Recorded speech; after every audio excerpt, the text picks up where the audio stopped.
ഇനി വയനാട്ടിലേക്ക് അവിടെയും നിർത്താതെ മഴയാണ്. കനത്ത മഴയിൽ വയനാടിന്റെ വിവിധ പ്രദേശങ്ങളിൽ വെള്ളക്കെട്ട് രൂക്ഷമായി നിൽക്കുകയാണ്. കമൽ വിവരങ്ങൾ നൽകും. നമുക്ക് കമൽ, തുള്ളിക്കൊരുകൂടം എന്ന രീതിയിൽ വയനാട്ടിൽ മഴ പെയ്യുകയാണ് എന്നുള്ളതാണ്.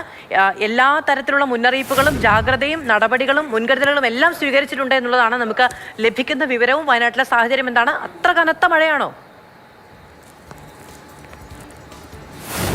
മധു, ആ സാഹചര്യത്തിന് അല്പം മാറ്റമുണ്ട്. ഇന്ന് പുലർച്ചെ മുതൽ മഴയുടെ ശക്തി അല്പം കുറഞ്ഞിട്ടുണ്ട്. പക്ഷേ ഇപ്പോഴിതാ നമുക്ക് കാണാം, ഇപ്പോൾ തെളിഞ്ഞു നിൽക്കുകയാണ്. പക്ഷേ ഏതാനും നിമിഷം മുമ്പ് കനത്ത മഴ പെയ്ത് ഒഴിഞ്ഞതേയുള്ളൂ. അത്തരത്തിൽ ഇടയ്ക്കിടയ്ക്ക് ശക്തമായ മഴ പെയ്യുന്നുണ്ട്. പക്ഷേ മഴക്കെടുതികൾ അതിരൂക്ഷമായി തുടരുകയാണ്.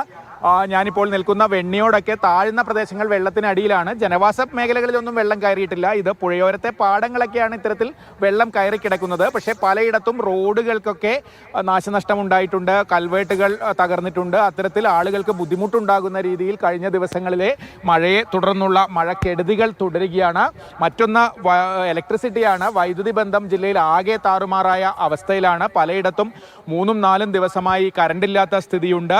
അതിന് ഇപ്പോഴും മാറ്റമില്ല. KSEB ഉദ്യോഗസ്ഥർ കിണഞ്ഞ പരിശ്രമിക്കുന്നുണ്ടെങ്കിൽ കൂടി വൈദ്യുതി ബന്ധം പുനഃസ്ഥാപിക്കുക അതിദുഷ്കരമാണ്. ഇന്നിപ്പോൾ മഴ കുറഞ്ഞതുകൊണ്ട് ഒരുപക്ഷെ ജീവനക്കാർക്ക് കുറച്ചുകൂടി സുഗമമായി ഈ ജോലികൾ ചെയ്യാൻ സാധിക്കും എന്നാണ് പ്രതീക്ഷിക്കുന്നത്.